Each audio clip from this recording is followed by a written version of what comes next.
پرانا ہسپتال۔ شہر کے پرانے حصے میں ایک خستہ حال ہسپتال کھڑا تھا جسے اب کئی سالوں سے کسی نے استعمال نہیں کیا تھا۔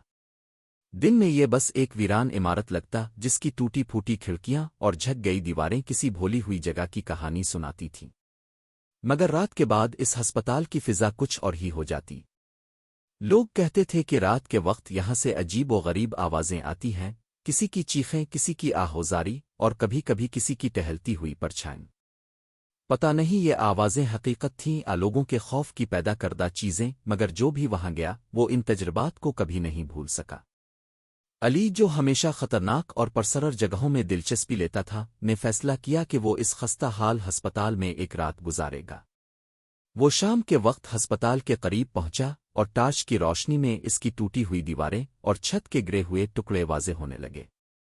ہوا میں نمی اور سردی اس قدر محسوس ہو رہی تھی کہ علی کو لگا جیسے ہر سانس کے ساتھ کوئی اسے اندر کی طرف کھینچ رہا ہو۔ فرش پر پڑی گرد اور ٹوٹے ہوئے شیشے ہر قدم کے ساتھ کڑکڑاتے جیسے ہسپتال کے اندر ابھی بھی کوئی موجود ہو۔ جیسے ہی علی نے پرانی بیڈ کے پاس ٹارچ کی روشنی ڈالی، اسے لگا کسی نے اس کا پیچھا کیا۔ پیچھے موڑ کر دیکھا تو کوریڈور خالی تھا، مگر ایک دم سے دیوار پر ایک پرچھائی نمودار ہوئی۔ وہ پرچھائی انسانی شکل کی تھی، مگر اس کا چہرہ دھندلا اور مسخ شدہ لگ رہا تھا۔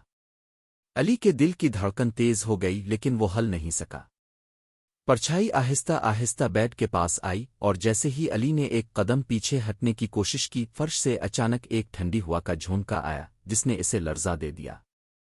کمرے کے کونوں سے ہلکی ہلکی سرگوشیاں آنے لگیں۔